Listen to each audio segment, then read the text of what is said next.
الحمد لله وكفى والصلاة والسلام على عباده الذين اصطفى خصوصا على أفضلهم وخاتم النبيين محمد الأمين وعلى آله وصحبه أجمعين وبعد فأعوذ بالله من الشيطان الرجيم بسم الله الرحمن الرحيم ونزلنا عليك الكتاب تبيانا لكل شيء وهدى ورحمة وبشرى للمسلمين صدق الله العظيم. Respected Imam, brothers and sisters here at Masjid Al-Ghufran in Tamantun, Dr. Ismail in Kuala Lumpur in Malaysia. Assalamu alaikum wa rahmatullahi wa barakatuh. It is always a pleasure to come back to Masjid Al-Ghufran, where I have lectured several times in the past, and I thank you for your kind invitation. Our subject tonight is an unusual one, and one that requires great reflection and insight. What is the role of Constantinople in Akhir al-Zaman?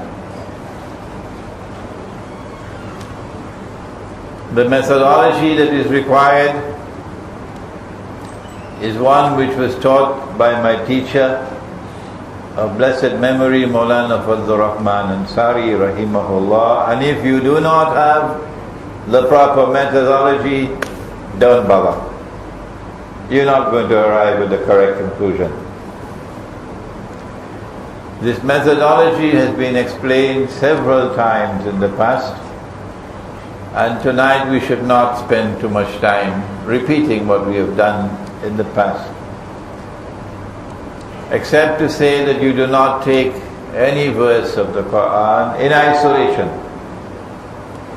and do not take any hadith in isolation by itself to try to get knowledge and make judgment, because sometimes you can be wrong. The proper methodology requires that you do homework. The proper methodology is to collect all the data pertaining to the subject, first from the Quran, and when you acquire that from the Quran, you must bring them together in a harmonious whole, integrated whole. And for that you have to discover what he calls a system of meaning. And that's not a task for boys. You need to have a high status in knowledge to be able to locate the system of meaning of a subject in the Quran. And then you move to the hadith, and then you integrate into the body that you have those ahadith which are harmonious with that system of meaning. And so your body of data will be constantly growing. All of this from the Quran, and all of these coming from the hadith. And when you get a hadith which is in conflict in conflict with all that you have acquired from the Quran, from the hadith, you ignore that hadith. Ignore it. And so when Nabi Muhammad alayhi salatu wasalam has referred to a city by name, as he had on Constantinople, he has referred to the city of Constantinople by name in Arabic, Constantinia. These words came out of his blessed lips, Constantinia. So when you find a hadith which indirectly is referring to the city, and you have to interpret it to be Constantinople, you know, this is not in conformity with what I call the literary sunnah. the literary sunnah, that there is consistency. If the Prophet sallallahu ta'ala alayhi wasallam is constantly referring to the city by name, how come over here he speaks about the city and does not mention the name? And this is why when I deal with the subject of Constantinople, don't come to me and tell me, oh, but there's that hadith. Why aren't you mentioning that hadith? Because over there you are interpreting that the city is Constantinople. So this is our methodology. And Akhirul Zaman is the age which will culminate with the Prophet alayhi salatu wasalam described him to us 1400 years ago. A man who will be a Jew. That's not an anti-Semitic statement. He's a Jew. A young man, powerfully built with curls at the side, the Orthodox Jews' curls. And this man will stand up in Jerusalem and declare, I am the Messiah. That's Akhirul Zaman.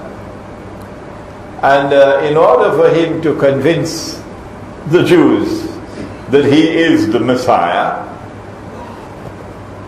he has to be ruling over a state of Israel, which will say, this is holy Israel of Nabi Dawood and Nabi Sulaiman alayhi salam, David and Solomon. And that Israel must be ruling the world. Only then can he claim to be successful as the impersonation of the true Messiah. He would be the false Messiah. He would be Dajjal, Al-Masih al-Dajjal. Oh, everybody knows that. This is common knowledge.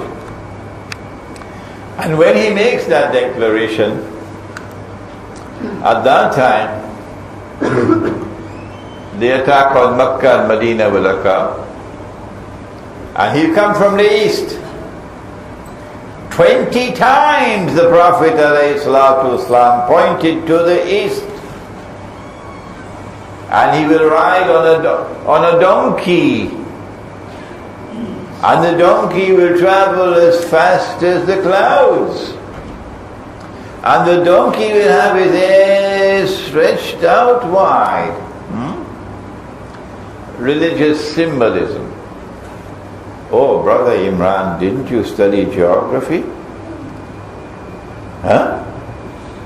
The Prophet said that Dajjal will come from the east. And in your book, your bestseller, Jerusalem in the Quran, you say that when Dajjal was released on the island, remember the island? No? You don't remember the island? Oh my. Well, read Jerusalem in the Quran. Hadith speaks about an island. And Imran Hosein says the island is Britain. And Britain is the west. And the Prophet said you come from the east. Didn't Imran Hosein study geography? Yeah. He will come from the east at that time when his mission is completed.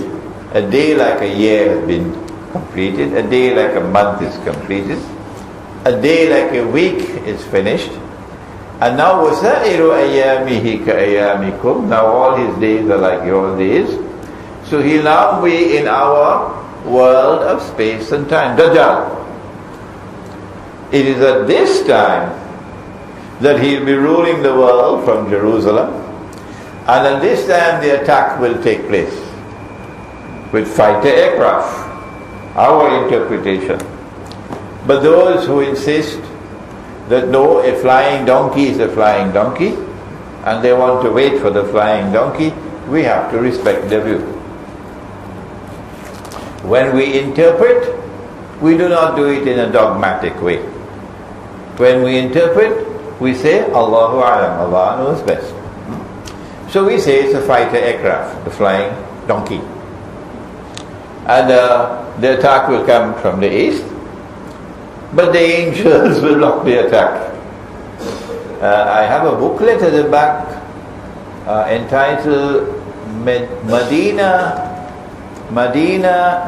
to Nabi returns to center stage in Akhirul Zaman. It's only about 25 pages long.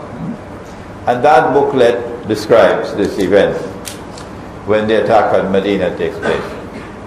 But then after that, when the angels block him, then the Israeli attack on Syria will take place. So we know Israel is going to attack Syria. Dajjal will be there.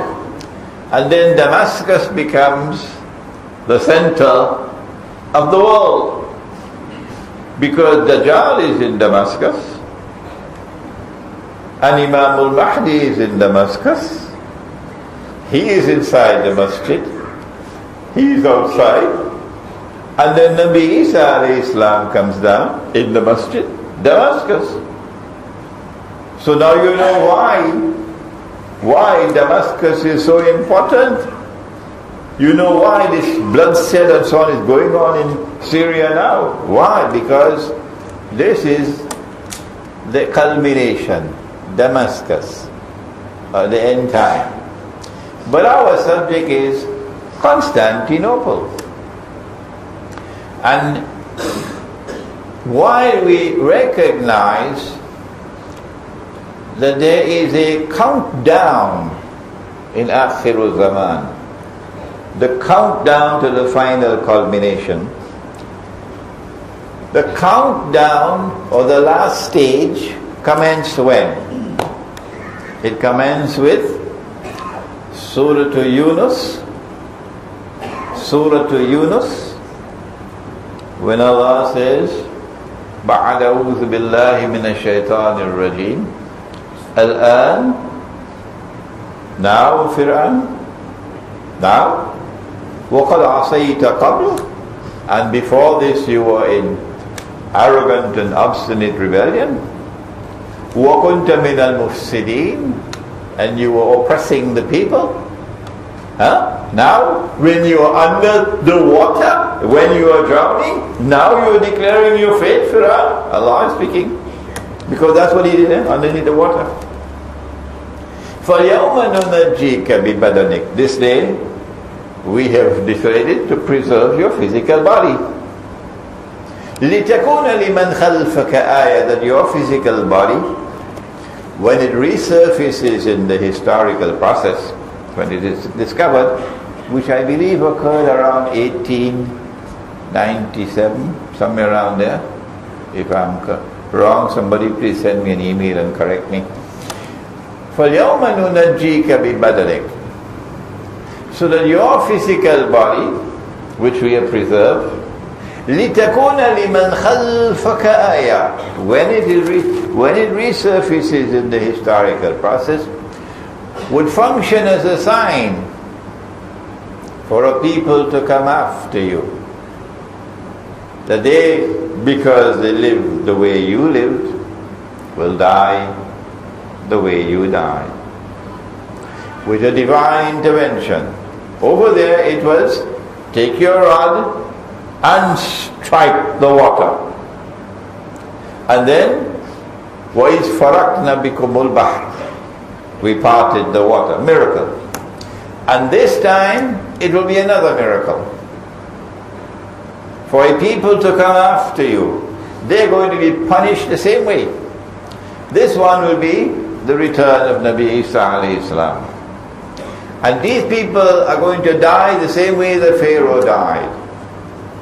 Meaning at the last moment, when death is staring them in their eyes, then and only then will they recognize that Muhammad sallallahu ta'ala alayhi wa sallam, the Arab, who was not a Jew, the Arab, he was indeed a true prophet of the one God, like Abraham alayhi salam, like Moses alayhi salam. At that moment they will recognize that the Quran is the word of the one true God, who sent the Torah, who sent Injil, who sent the Torah, Injil, Zabur. And now he sent the Quran. It is the word of the one true God. And that this man, the son of Maryam, was not, وَنَعُوذُ بِاللَّهِ was not a bastard, was not a false pretender, that this is indeed the true Messiah. And then they will die, knowing that they're going into the hellfire. This is how history will repeat itself. Who are they? Banu Israel, the Jewish people. Those Jewish people who are oppressing us, waging war on Islam, and who created the oppressor state of Israel. This is the countdown, beginning around 1897. This is the countdown period. But Akhir Zaman did not begin with the recovery of the body of Fir'aun. No, sir. Akhir Zaman started before that. And one of the primary goals of the enemy in Akhir Zaman was the destruction of the Islamic Khilafah. Because once Muslims had the Khilafah, they were a united community. There was no such thing as Algerian nationalism and Moroccan nationalism and Egyptian nationalism and Pakistani nationalism and all that nonsense. إِنَّمَا الْمُؤْمِنُونَ إِخْوَةً. We were a united community under a leader. And therefore, we had power. We had power when we were united. And once we remain united with the Khilafah, Israel could never have been created. In order to create Israel, they had to destroy the Khilafah. And the city of Constantinople played a significant role in the destruction of Khilafah. How? The Khilafah that Nabi Muhammad alayhi salatu wasalam left us was in the city in which he was buried, Medina. Today, that city is forgotten. It plays no role in the affairs of the Arabian Peninsula, none at all. The politics of the Arabian Peninsula, the strategic affairs of Jaziratul Arab, what role that Medina plays? Zero.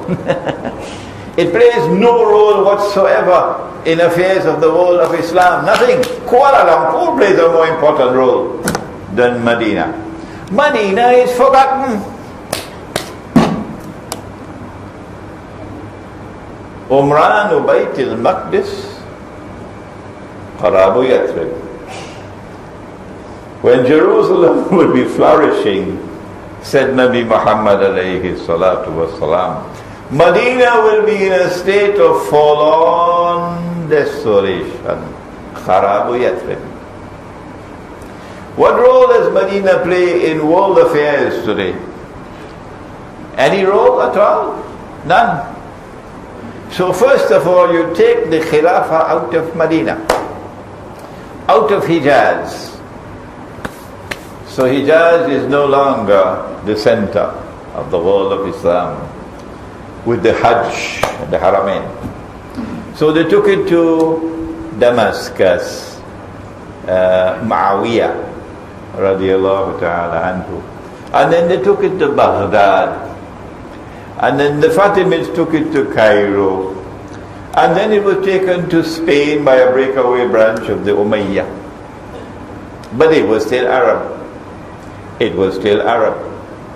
And Muhammad alayhi salatu wasalam was an Arab. And the early Muslims, the Salaf, they are the ones who said, Khilafah belongs to Quraysh. I didn't say so. And the Ummah agreed with that. This was the collective wisdom of the ummah of Muhammad alayhi salatu wasalam, that Khilafah belonged to the Quraysh. Because the Quraysh had control over the house of Allah, the Kaaba. He said, sallallahu ta'ala alayhi wasallam, the best of those who came from Ismail alayhi salam were the Kinana. And the best of those who came from the Kinana were the Quraysh. And the best of those from the Quraysh, Banu Hashim.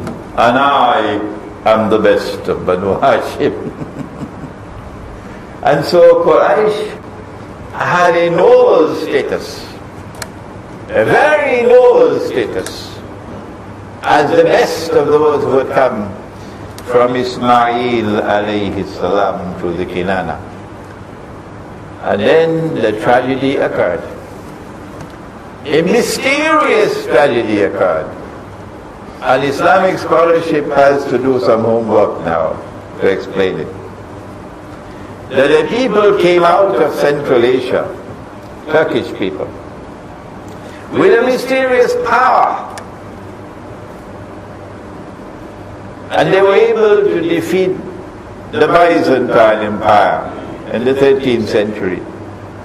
And with that defeat, the Byzantine Empire was now shaking. And then they were successful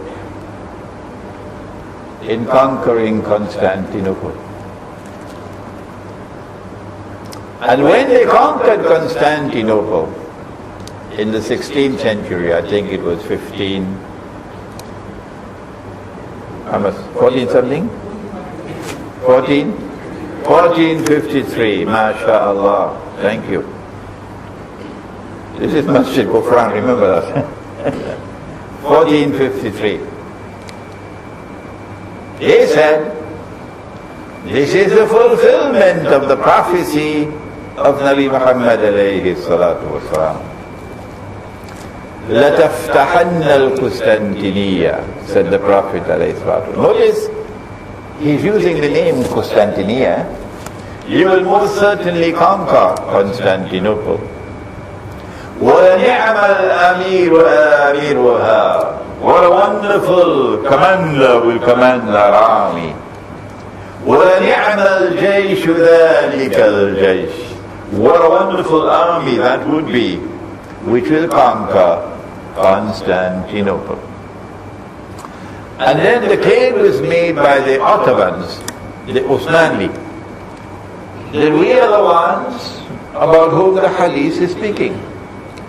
That Sultan Muhammad Fatih is the man that the Prophet ﷺ praised. They're going to be listening to this lecture in Turkey, yeah? We say no. We say no, you're wrong. The conquest of Constantinople is still to come.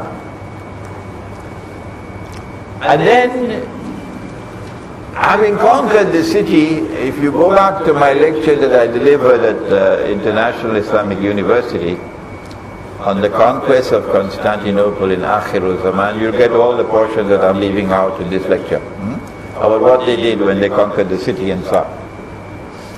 And then, with this newfound power, they established what they call an Islamic government, and they became Sultan.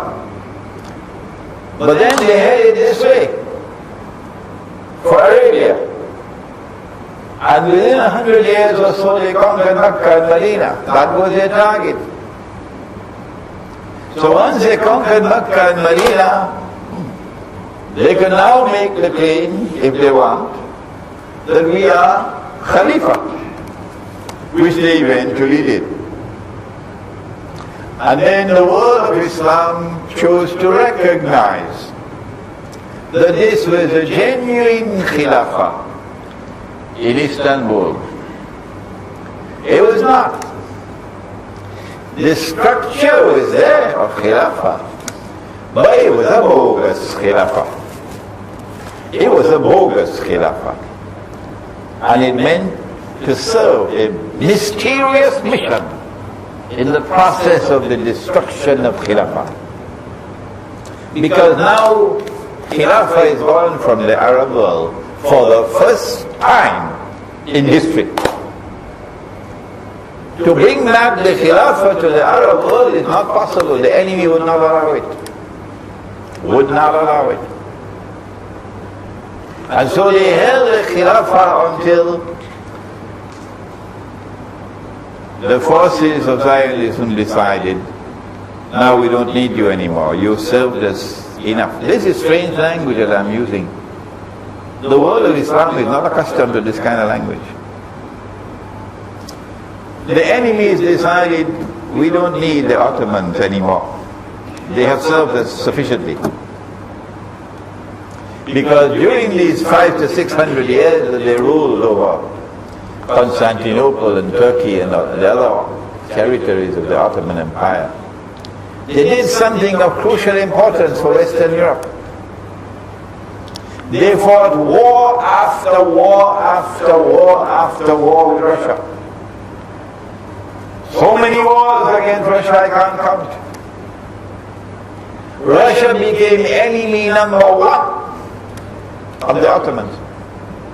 And if Turkey is today a member of NATO and will never leave NATO, it's because Turkey is afraid of Russia. That's why they're in NATO. This is their insurance policy, because Russia today is powerful. This taking the Khilafah out of the Arab world and setting the stage for the destruction and elimination of the Khilafah is one half of the story, and the other half is the constant attack, brutal attacks on that part of Christianity that I remarked last night, that there are two branches of Christianity. One is the Eastern Orthodox Christians, who are referred to in the Quran, and there's a whole surah of the Quran named after them.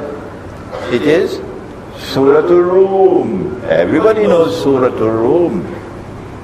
And Allah speaks in a positive way about Rum in the Quran. Holy battle Rum. Remember?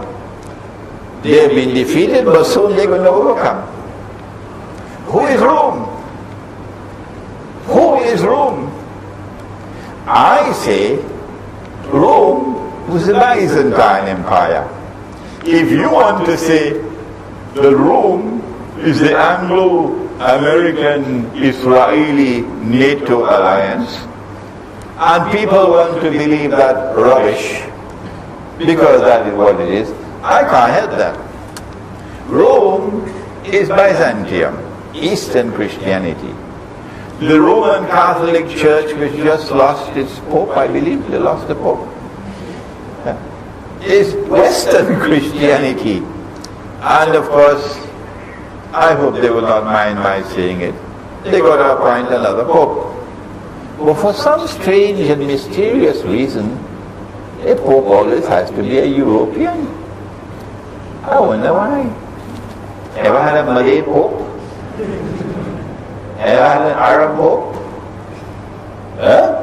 Ever had an Indian Pope? Ever had an African Pope?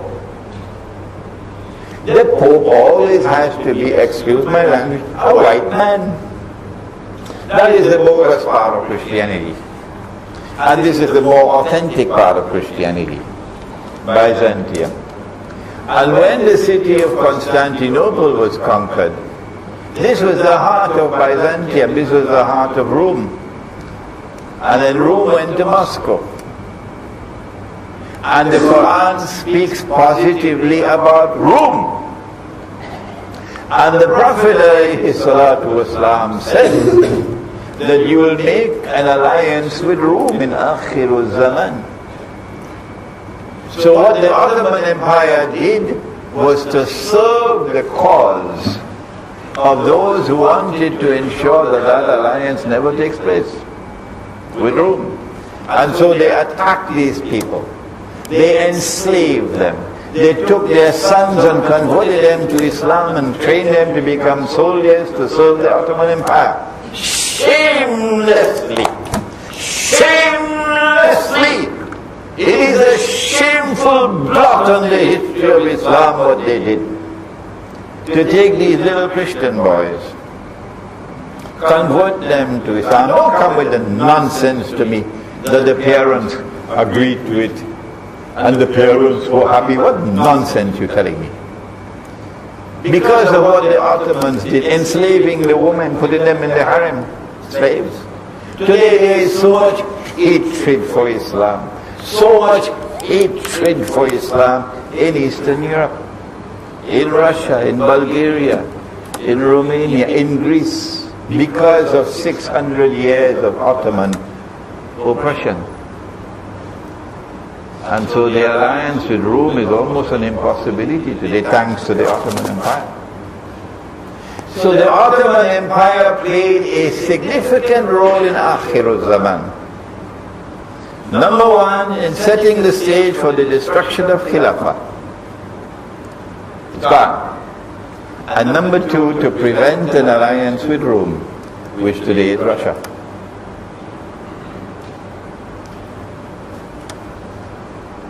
And then came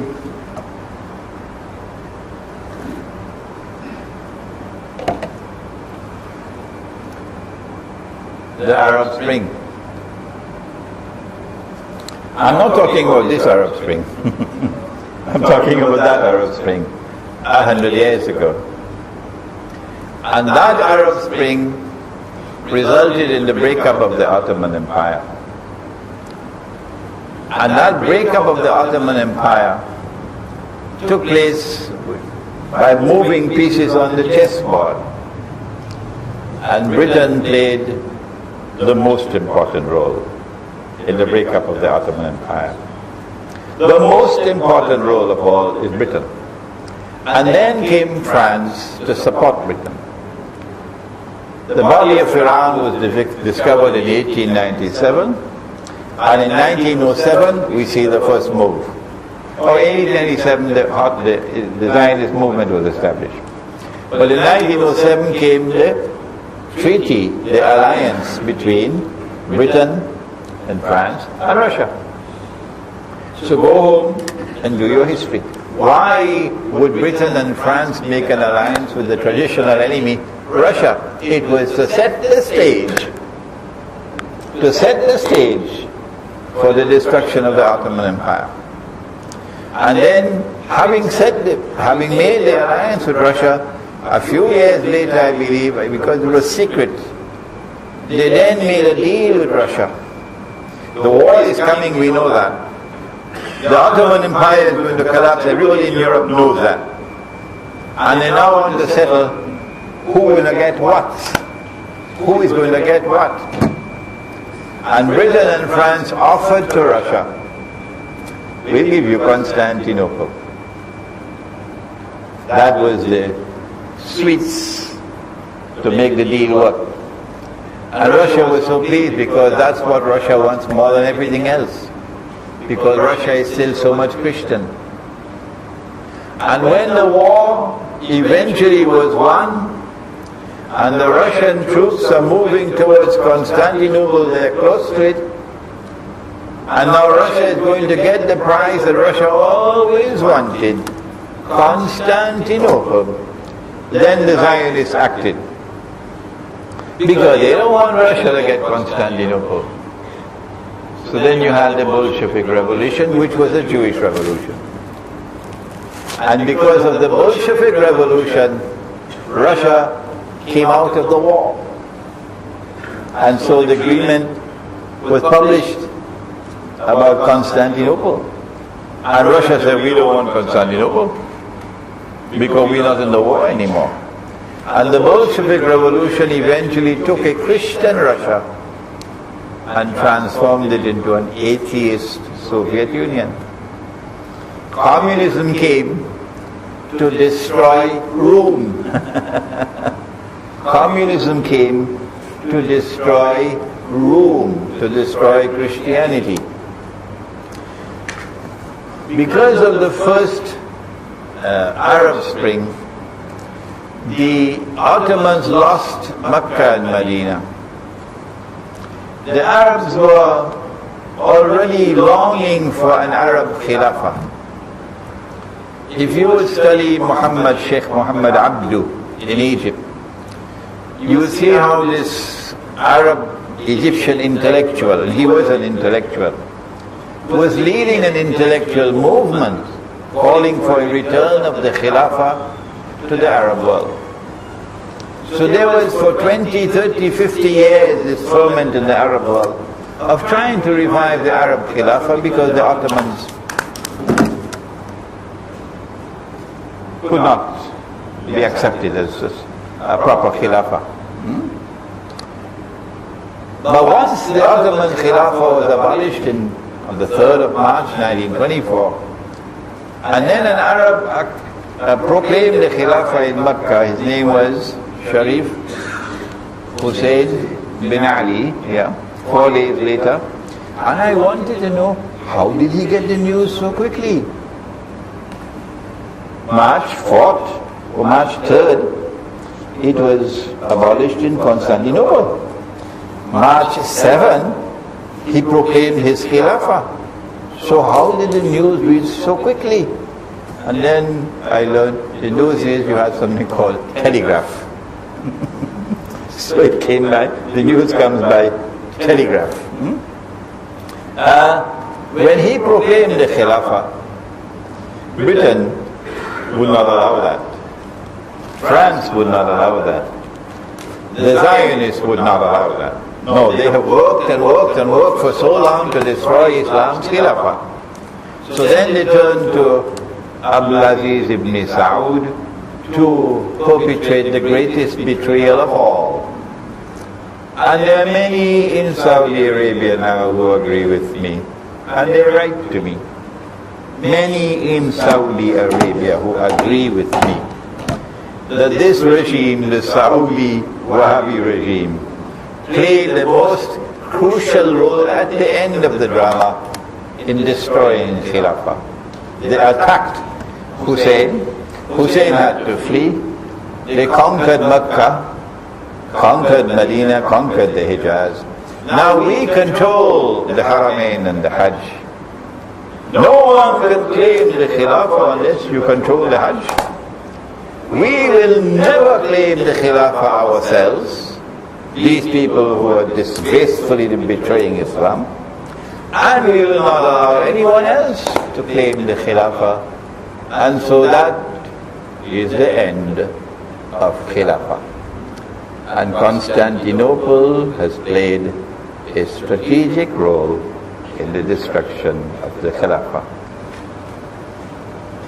The Ottoman Empire performed the third function that I forgot about. Not only did they conquer the Hijaz and take the Khilafah to Constantinople to set the stage for the destruction of the Khilafah, not only did they wage endless wars of aggression, bloody aggression and oppression of the people of Eastern Europe, particularly Russia, Rome, of whom the Quran speaks positively, Rome, and with whom we'll have to make an alliance in Akhiru Zaman. But in addition to that, the Ottoman Empire waged war after war against the Shia in Iran to try to foment as much as is possible Shia-Sunni strife. Shia-Sunni strife and hatred for each other. And when the first Arab Spring took place, then one client was replaced with another. These two clients were actually sisters of each other. And these two clients continued to perform the same role. When this one ended, this one continued it, namely the Saudi state. The Saudi state, the Saudi Wahhabi state, continued to perform the same function that the Ottomans were performing. The Ottomans were in friendly terms with Britain and France.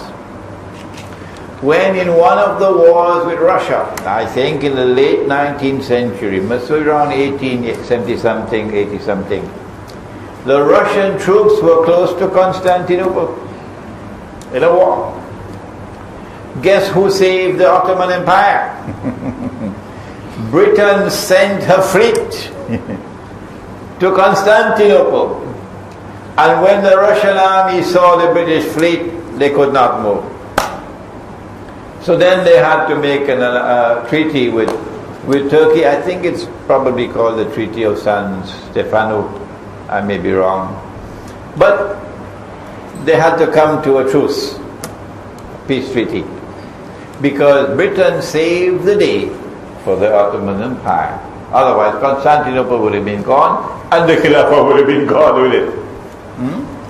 So in the same way that the Ottomans maintained friendly relations with Western Europe and were constantly hostile to Russia and Eastern Europe, so too Saudi Arabia. In the Zionist camp from day one, Abdulaziz ibn Saud met with the President of the United States of America on board a ship in the Suez Canal. 1945 perhaps, and entered into such friendly relations with them. And just 3 years later, Israel was born. And who is the first state in the world to recognize Israel? Oh yes, the same United States of America. So Saudi Arabia ended up with mess on its face. These are your friends. The Quran has prohibited you from maintaining friendly ties with a Judeo-Christian alliance. It's there in Surah Al-Ma'idah. And it's time for the ulama in Saudi Arabia, many of whom I understand are listening to our lectures, to recognize that this is the interpretation of the verse and come out and speak against this alliance with the Western world and this hostility for Russia. Now we turn to the second Arab Spring. History is repeating itself. And the second Arab Spring is continuing what the first Arab Spring did, to bring about changes in the Arab world, to bring new governments to the Arab world who would serve the ultimate mission of the Zionists. They want Israel to take over from the United States as the ruling state in the world.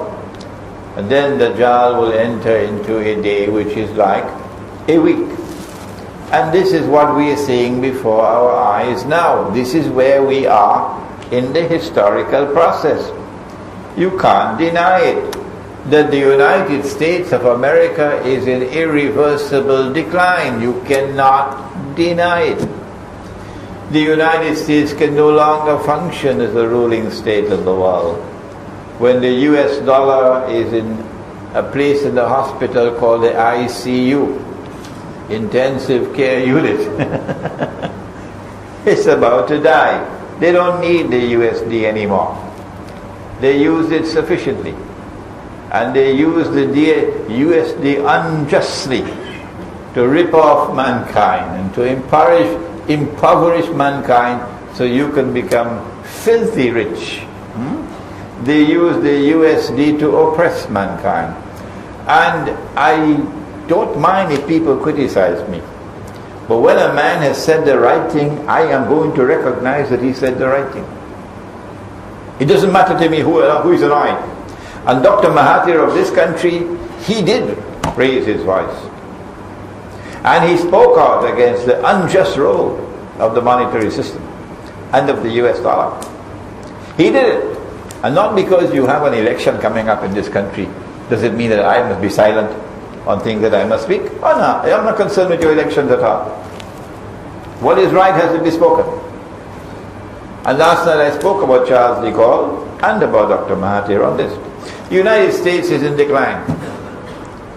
Something has to replace the United States.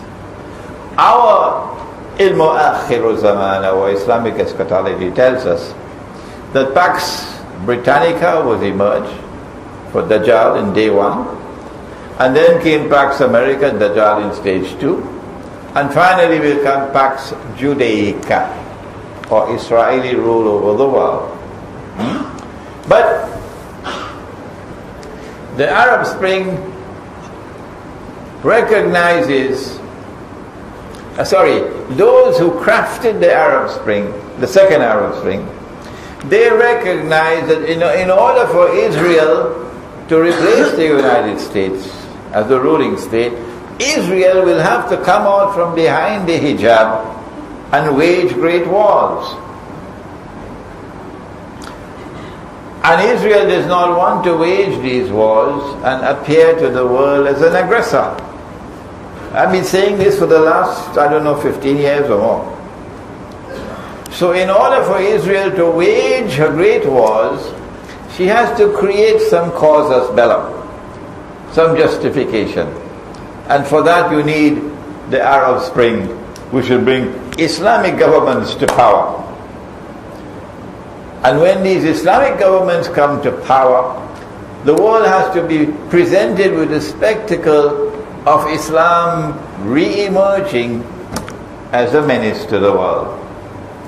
And that would justify Israel's wars as wars to save mankind from these Islamic jihadists, these Islamic militants who want to take over the world and convert all of mankind to Islam.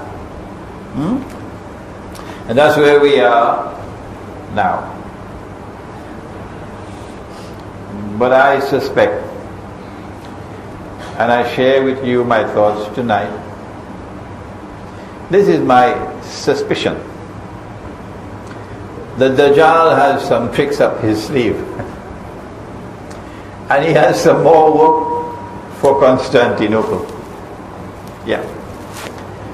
I have said, and this is my opinion, Allah knows best, that the world of Islam is waiting for Imam al-Mahdi, alayhi salam.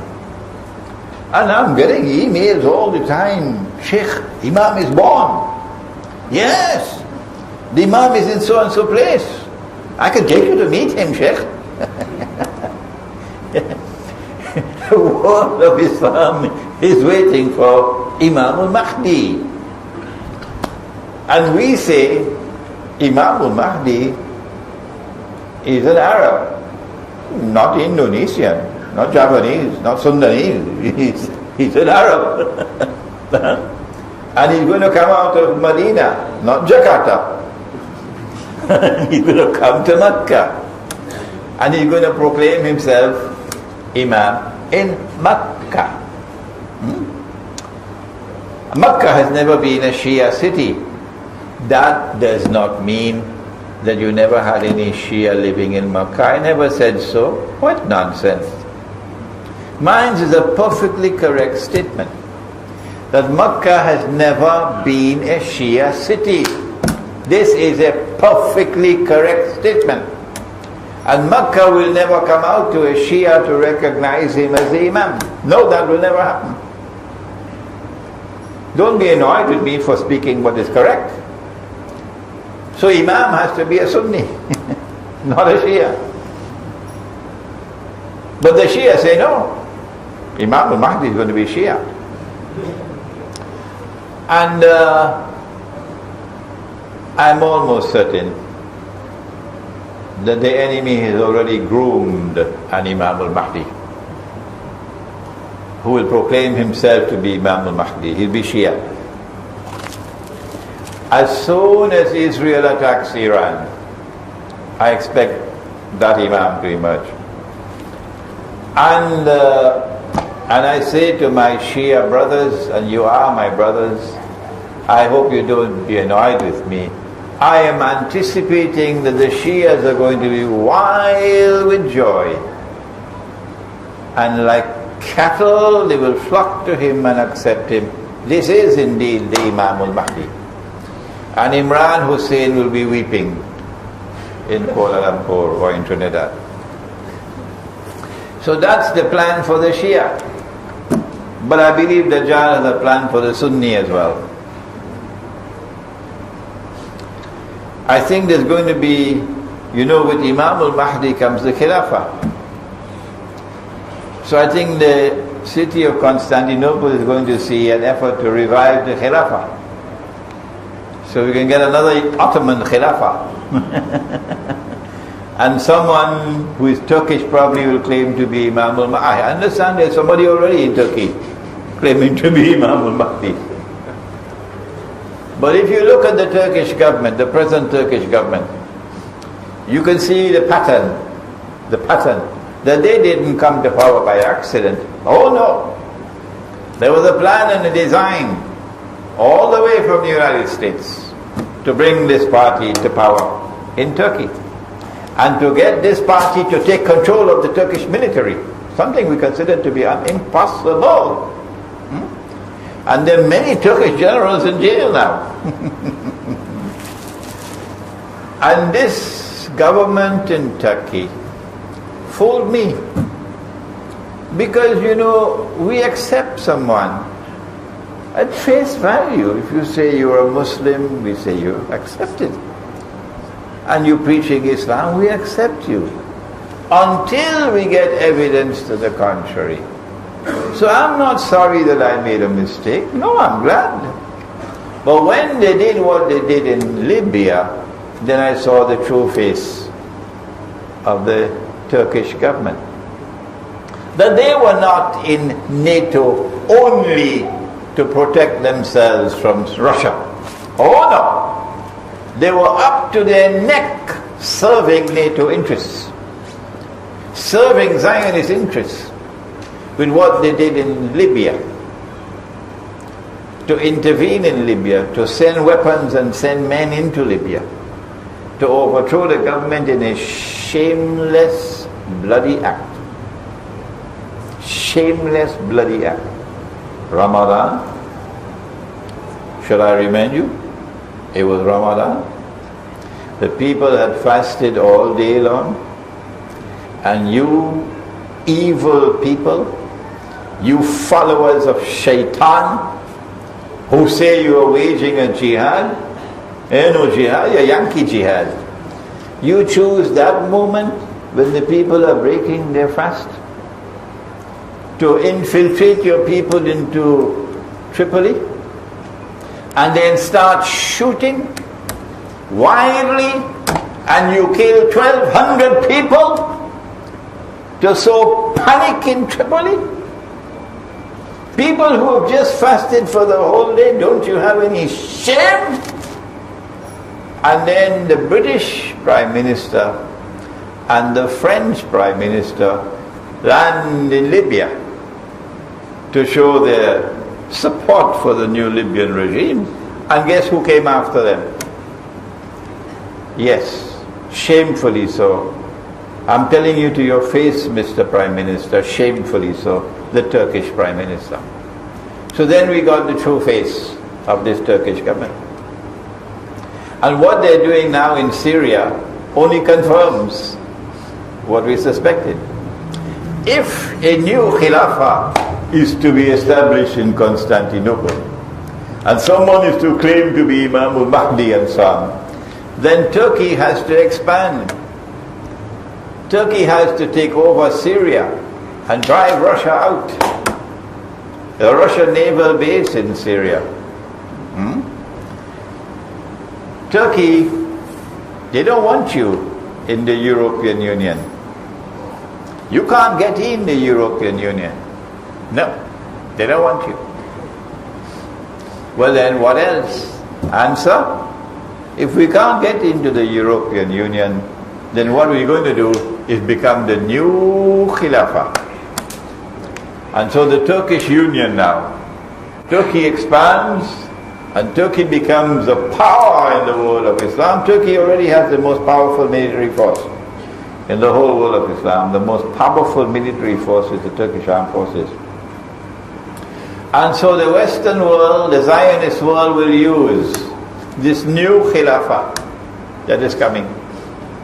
This bogus Khilafah that is coming. As bogus as the Shia Imam al-Mahdi who is coming. Don't be annoyed with me because this is coming. And they will use this new Ottoman Caliphate to get the world of Islam to again bow down to this Khalifa. Not me. And they will use this Caliphate to again attack Eastern Europe, Rome, and try to contain Russia. But Akhirul Zaman will witness the Malhama. Remember the hadith that I've quoted so often from Sunan Abi Dawood. Umran Bayt al-Maqdis Kharabu Yathrib. That when Jerusalem is at center stage, flourishing, that's my booklet at the back of Medina. When Jerusalem is at center stage, flourishing, at that time Medina will be in forlorn desolation. That's where we are now. Then he went on to say, sallallahu ta'ala alayhi wa sallam, he's speaking to Mu'az ibn Jabal, radiallahu ta'ala anhu. He went on to say to Mu'az, radiallahu ta'ala anhu, Kharabu Yathrib, Khurujul Malhama. At that time when Medina is in forlorn desolation, look for the Malhama. And that's where we are now. The Malhama is the great war. And that great war will be between the two world powers. You have the Anglo-American Israeli NATO alliance on one side, who want to rule the whole world and then gave to Israel that rule over the world. And then you have Russia, which refuses to bow down. No. Vladimir Putin is a patriot. And this godless Soviet Union has gone into the garbage bin. The Zionists tried something, but it failed. And now Russia is returning to Christianity. That is the strategic reality of this moment. Russia is returning to Christianity. How can you explain that the State University of Moscow, which has one of Russia's foremost intellectuals as the head of international relations, this man has so much respect for me? Yes. And they have contacted me and they want to extend an invitation to me to come and lecture at the State University of Moscow. This is the evidence that Russia is returning to Christianity. Rome is returning. But the Salafis don't listen to me. Oh no, they will not. Russia is returning to Christianity. And Russia will not bow down to the Zionists. And China is a proud civilization. I'm not talking about the Chinese in Singapore. China is a proud civilization. And China will not bow down to the Zionists. No. So this is the Malhama which is coming. When this Malhama comes, the Prophet said, sallallahu ta'ala alayhi wa sallam, it will be such a great war that birds flying in the sky will fall down. And I interpret that to mean that nothing will fly anymore. No more aeroplanes, no more fighter aircrafts, no more electronic warfare, no more cruise missiles. And so now warfare will be conducted on the land and on the sea. Russia knows that it's coming. And Russia cannot fight that war while NATO controls Constantinople. Putin knows that. Every Russian knows that. You cannot survive. You cannot wage that war while NATO controls Constantinople. And so Constantinople has a strategic role to play in Akhirul Zaman. This is military science, and I am not an expert in military science. Those who are experts in military science, they will explain to you what I am saying. I am just giving you the contours of the subject. Well then, something is going to happen in Constantinople in Akhirul Zaman. And guess what he said? Sallallahu ta'ala alayhi wa sallam. He said, Kharabu Yathrib Khurujul Malhama. That when Medina is in forlorn desolation, look for the Malhama. But then he went on to say, Khurujul Malhama Fathul Constantiniya. That the Malhama will include the conquest of Constantinople, or that after the Malhama, the next thing would be the conquest of Constantinople. Of these two interpretations, my heart tends to the first one. That once the Malhama commences, and we are now on the doorstep of that Malhama, that the conquest of Constantinople will take place soon after. And then the Prophet spoke about a Muslim army. Tonight I want to say, I don't think anyone will disagree with me that Russia on its own cannot conquer Constantinople.